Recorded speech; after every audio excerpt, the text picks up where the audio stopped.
Welcome back to ABC General Hospital Spoilers channel. Today, we will dive deep into the thrilling undercurrents and dramatic twists unfolding in Port Charles on Tuesday, May 6th. From shocking betrayals to heart-wrenching confessions, the residents of this beloved town are entangled in a web of secrets, guilt, and unexpected alliances. Buckle up as we explore the latest developments at General Hospital, where personal dilemmas and dangerous schemes collide, leaving everyone on edge with anticipation for what's next. At the bustling heart of General Hospital, tensions are soaring as Brad Cooper finds himself at a moral crossroads. Tired of being Portia Robinson's lackey, Brad is no longer willing to risk his own neck for her shady requests. Specifically, Portia's insistence on acquiring ketamine, a potent drug with serious implications, has pushed Brad to his limit. Sources suggest that Brad is fully aware of the drug's intended use, linked to Congressman Drew Kane's controversial blood test results. This knowledge arms Brad with a dangerous weapon, blackmail. With this leverage, Brad could turn the tables on Portia, demanding she ease her grip on him or face the consequences of her actions being exposed to Drew himself. The air crackles with tension as Brad weighs the risks of playing this high-stakes game, knowing that one wrong move could shatter his already fragile reputation in Port Charles. Meanwhile, a seemingly innocent beach day takes a dark turn for Emma Scorpio Drake and Jocelyn Jax. Emma is thrown into a panic when she discovers her thumb drive, a critical piece of her personal and professional life, has vanished. Unbeknownst to her, Jocelyn, with a heavy heart, has orchestrated this loss. Pretending to find the drive buried in the nearby sand, Jocelyn hands it back to a relieved Emma, who showers her with gratitude for being a lifesaver. Behind this facade, however, lies a bitter truth. Jocelyn herself stole the drive and sabotaged its contents, erasing vital information to protect a covert WSB mission. Though the weight of her deception gnaws at her conscience, Jocelyn convinces herself that the ends justify the means. This internal conflict adds layers to Jocelyn's character, as she grapples with the moral compromises demanded by her secret assignment, leaving viewers to wonder how long she can bear the burden of her double life.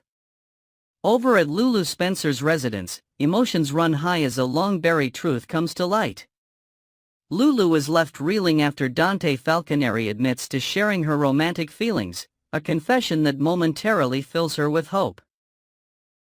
However, Dante quickly douses those flames by revealing a complicating factor: he remains deeply in love with Sam McCall. Torn between two powerful connections, Dante's heart is a battlefield, and Lulu must now navigate the ache of unrequited love alongside the reality of their shared past. This poignant moment underscores the complexity of their bond, as both struggle to define what their future could hold amidst lingering loyalties and unresolved passions. The quiet intimacy of their conversation contrasts sharply with the chaos brewing elsewhere, setting the stage for an emotional reckoning. The chaos at the bonfire spirals out of control as Danny Morgan stumbles upon a distressing scene. Rocco Falconeri, influenced by the wild energy of the party, has overindulged in a mysterious punch laced with alcohol, leaving him unconscious and unresponsive. Danny's heart races as he shakes Rocco, desperate for a sign of life, but his efforts are in vain. In a state of sheer panic, Danny realizes he can't handle this alone. As fate would have it, Cody Bell, who is teetering on the edge of uncovering a perilous secret of his own, might just cross paths with Danny at this critical juncture. If Cody steps in, his quick thinking and resourcefulness could be the key to saving Rocco from a dire fate. This dramatic encounter highlights the unpredictable dangers lurking beneath the surface of teenage revelry, reminding us that even moments of carefree fun can swiftly turn tragic in Port Charles. The fallout from Rocco's reckless behavior reverberates through his family, hitting Dante and Lulu with devastating force. Upon learning of their son's underage drinking, Dante erupts with fury, his protective instincts clashing with frustration over Rocco's poor choices. His anger extends to Danny as well, whom Dante suspects of dragging Rocco into the party's temptations in the first place. Amidst this storm, Carly Spencer steps in with a mix of tough love and heartfelt advice for Lulu. Drawing from her own tumultuous experiences as a mother, Carly warns Lulu that inaction could haunt her forever. She urges Lulu to take a firm stance, guiding Rocco back onto a safer path before it's too late. With Lulu's limited experience in parenting a teenager, Carly's seasoned perspective becomes a lifeline, offering a glimmer of hope amid the turmoil. Their conversation is a powerful reminder of the unspoken strength found in community support during personal crises. Elsewhere, Willow Corinthos seeks clarity from an unexpected source, Nina Reeves. Struggling with her decision to trust Drew Kane's version of recent events, Willow opens her heart to Nina, confessing her fear of appearing naive. Despite the betrayal she feels, Willow's intuition whispers that Drew didn't willingly deceive her. Nina, ever the pragmatist, advises caution, warning Willow against blind trust in a man with Drew's complicated history. Yet, beneath her composed exterior, Nina knows her own manipulative schemes to undermine Drew have crumbled. Now, her primary concern is covering her tracks to avoid exposure. As the stakes rise, Nina's internal battle intensifies, painting her as a conflicted figure caught between self-preservation and the collateral damage of her actions. Suspicion takes a new turn as Drew, piecing together fragmented memories of the night he was drugged, begins to point the finger at Tracy Quartermaine. A hazy recollection places Tracy at the scene, and though Drew lacks concrete proof, he's determined to uncover the truth. Enlisting Max Scorpio's help, Drew reports the crime and vows to return with more evidence. This accusation sets the stage for a potential showdown, as Nina and Portia watch from the sidelines, secretly relieved that Tracy might take the fall for their own twisted plot involving the enigmatic Jacinda. The layers of deception grow thicker, promising explosive confrontations as alliances shift and hidden motives come to light. Adding fuel to the fire, Lois Cerullo finds herself under intense scrutiny as Tracy discovers the truth about a long-concealed adoption. Tracy hurls accusations, suggesting Lois manipulated Brooklyn Quartermaine into relinquishing her child, a charge that cuts deep. Lois, fiercely protective of Giovanni Gio Palmieri, fights tooth and nail to keep his name out of the brewing scandal.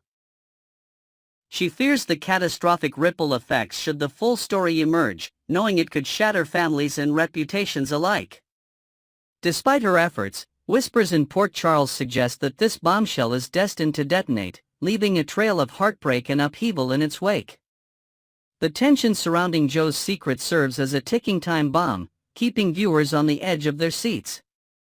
Next, we will uncover a chilling theory swirling through the streets of Port Charles, one that could spell disaster for some of our most beloved and notorious residents. The re-emergence of Helena Cassadine's infamous dagger, a relic steeped in bloodshed and betrayal, has ignited wild speculation about a looming clash between Christina Corinthos Davis and Ava Jerome. Brace yourselves as we delve into the dark history of this deadly weapon, the fragile state of Christina's mind, and the dangerous secrets that could drive her to an unthinkable act of revenge.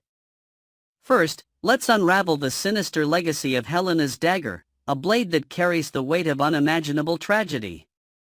This isn't merely a piece of cold steel, it's the very instrument Helena wielded to end the life of Alexis Davis's mother in a brutal act that still haunts the family to this day. The dagger, practically a cursed heirloom, symbolizes the Cassadine family's penchant for cruelty and vengeance.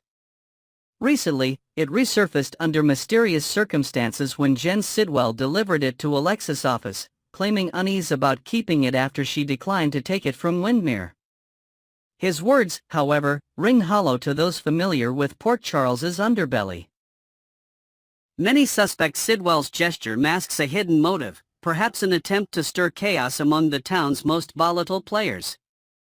The dagger's return at this precise moment when familial tensions are at an all-time high feels like a deliberate catalyst for destruction, its sharp edge poised to carve new wounds into old rivalries. Compounding the danger is Alexis Davis's current predicament, as she wrestles with the fallout of her daughter Christina's reckless actions. Alexis is painfully aware that Christina, in a misguided attempt to harm Ava Jerome, tampered with the brake lines of Rick Lansing's car, resulting in a devastating accident that injured both Rick and Elizabeth Baldwin.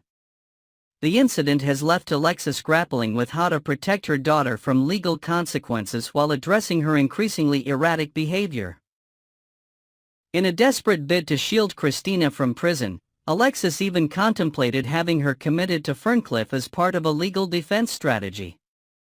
This heartbreaking decision weighs heavily on Alexis, who fears losing her daughter to her own demons. The emotional toll is palpable as Alexis navigates a minefield of guilt, fear, and maternal instinct, hoping to save Christina before she spirals further out of control. The plot thickens as a web of deception tightens around the Davis family.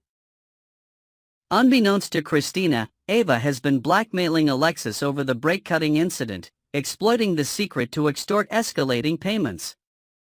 Alexis, caught between a rock and a hard place, has chosen to pay rather than confess the truth when questioned by Christina and Molly about the Ferncliff commitment papers.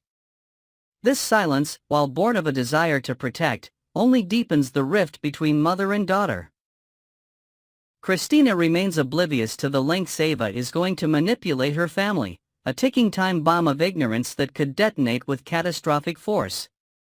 Meanwhile, Ava's ruthless tactics add fuel to an already volatile situation, her audacity in believing she can control the narrative painting her as a prime target for retribution in a town where grudges rarely stay buried. Christina's mental state, already fragile, emerges as the most alarming piece of this puzzle. Despite her assurances that she's moved past her vendetta against Ava, her actions paint a starkly different picture. Furious at the mere suggestion of being committed to Ferncliff, Christina lashes out, unable to grasp that Alexis' drastic measures are meant to safeguard her from a prison sentence. This disconnect from reality, coupled with her refusal to fully acknowledge the gravity of her role in Rick and Elizabeth's injuries, signals a dangerous instability. Her anger seems to fester beneath the surface, directed not just at Ava but also at her own mother for perceived betrayals. Observers in Port Charles whisper about Christina's unpredictable outbursts, noting how her suppressed rage could easily boil over into something far more destructive, especially if the right or wrong trigger presents itself. That trigger may come in the form of a devastating revelation. When Christina inevitably uncovers Ava's blackmail scheme against Alexis, the fallout could be explosive. Secrets in Port Charles have a way of unraveling at the most inopportune moments, and this bombshell is no exception. Imagine the betrayal Christina will feel upon learning that Ava, already acquitted in court and seemingly untouchable, is now actively tormenting her family with impunity. Such a discovery might shatter the last vestiges of Christina's restraint, pushing her to the brink of a mental breakdown. With Helena's dagger sitting ominously in Alexis' office drawer, its deadly allure could prove irresistible in a moment of blind fury. The theory circulating among fans is chilling. Christina, consumed by rage, could seize the weapon and confront Ava, intent on settling the score once and for all with fatal consequences. Ava Jerome, for her part, appears woefully unprepared for the storm that might be heading her way. Despite warnings from Rick Lansing that Christina could strike again, Ava dismisses the threat with a casual arrogance that borders on reckless. Fresh off her courtroom victory and emboldened by her successful blackmail of Alexis, Ava seems to believe herself invincible, a queen above the petty squabbles of Port Charles. Yet, history reminds us that such overconfidence often precedes a dramatic fall. Ava's underestimation of Christina's capacity for vengeance, especially given the younger woman's unraveling emotional state, could lead to a brutal reckoning. If Christina does wield Helena's dagger, Ava might find herself facing a confrontation she never saw coming, her complacency proving to be her ultimate downfall in this deadly game of cat and mouse. Should this dark theory come to pass, the aftermath would likely be a turning point for Christina and her loved ones. An attack on Ava with such a notorious weapon would strip away any remaining doubt about the severity of Christina's psychological struggles, forcing Sonny, Alexis, and the extended family to confront the reality they've long avoided. Rather than the controlled environment of Ferncliff that Alexis had hoped for, Christina might end up there under far more traumatic circumstances, her actions leaving an indelible mark of regret and sorrow. This potential storyline could serve as a powerful exploration of mental health crises, the dangers of untreated trauma, and the devastating ripple effects of family secrets left to fester. It would also highlight the tragic irony of Alexis' choice to shield Christina from the truth, a decision that might ultimately lead to an outcome far worse than she ever feared.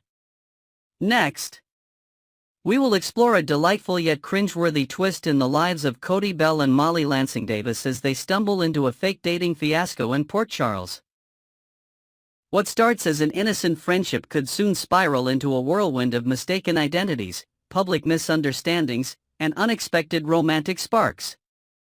Join us as we unpack the upcoming chaos, the potential turning points in their relationship, and the charming awkwardness that might just push Cody and Molly closer than ever before. In the heart of Port Charles, a sweet camaraderie has blossomed between Cody Bell and Molly Lansing Davis, captivating fans with its genuine warmth. Their bond, built on shared laughs and mutual support, has become a highlight amid the town's usual drama. The writers at General Hospital are masterfully weaving subtle hints of chemistry into their interactions, laying the groundwork for what could be a heartfelt love story. For now, though, Cody and Molly remain firmly in the friend zone, content with their platonic connection. This dynamic, while endearing, sets the stage for an upcoming mix-up that promises to be both hilarious and mortifying as the lines between friendship and romance blur in the most public of ways. The trouble brews when Cody and Molly find themselves in an unexpected spotlight, caught in a situation ripe for misinterpretation. Picture this: the glitz and glamour of the annual Nurses' Ball, where Port Charles's elite gather under the glow of flashing cameras and eager reporters. Cody and Molly, perhaps arriving together as friends to support the hospital's cause, inadvertently step onto the red carpet at the same moment. A well-meaning but misguided journalist, dazzled by their easy rapport and striking appearance side by side, jumps to the conclusion that they're the town's newest power couple. With microphones thrust in their faces and live footage broadcasting their every word, the duo is bombarded with questions about their romance, leaving them stunned and scrambling for a response amidst the glittering chaos of the event. The Nurses' Ball isn't the only possible setting for this comedic blunder. It could just as easily unfold during a more casual outing gone awry. Imagine Cody and Molly grabbing coffee at a local hotspot, only to be spotted by a local vlogger hunting for the next big scoop. Mistaking their friendly banter for flirtation, the vlogger begins filming, gushing over what a cute couple they make while streaming live to thousands of followers. Whether it's under the dazzling chandeliers of the Nurses' Ball or the mundane hum of a cafe, the result is the same. A flurry of embarrassing assumptions that paint Cody and Molly as lovers rather than pals. The public nature of the misunderstanding amplifies their discomfort, turning a simple moment into a viral sensation that neither anticipated nor desired. Caught in this whirlwind of confusion, Cody and Molly must decide how to navigate the awkward narrative thrust upon them. Initially, they might trip over their words, stammering through hasty denials that they're just friends, their cheeks flushed with embarrassment as onlookers smirk knowingly. However, as the situation escalates, perhaps with persistent reporters or social media buzz refusing to let the story die, they might find it easier to play along rather than fight the tide. Pretending to be a couple for the sake of avoiding further scrutiny could lead to hilariously staged moments, like holding hands for the cameras or exchanging overly polite smiles. This charade, while born out of necessity, forces them into a proximity that neither expected, stirring unspoken questions about where the line between pretense and reality truly lies. Despite the initial mortification, this fake dating debacle could serve as a surprising catalyst for deeper revelations. In a quiet moment away from prying eyes, perhaps over a late-night debrief at Kelly's Diner, Cody might confess something unexpected. With a shy grin and a nervous rub of his neck, he could admit that the idea of Molly as his girlfriend doesn't sound so bad after all. This admission, tinged with vulnerability, might catch Molly off guard, her heart skipping a beat as she processes the shift in their dynamic. Emboldened by the day's absurdity, Cody could take a leap of faith, suggesting they try a real date, no cameras, no pretense, just the two of them. This tender pivot from embarrassment to possibility marks a turning point, hinting at a blossoming romance that fans have been eagerly awaiting. As the dust settles from this public mix-up, Cody and Molly are left with plenty to ponder about their future.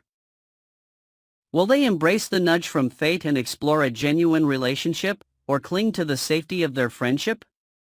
The faux dating drama has undeniably stirred the pot, forcing them to confront feelings they might have buried beneath layers of casual banter.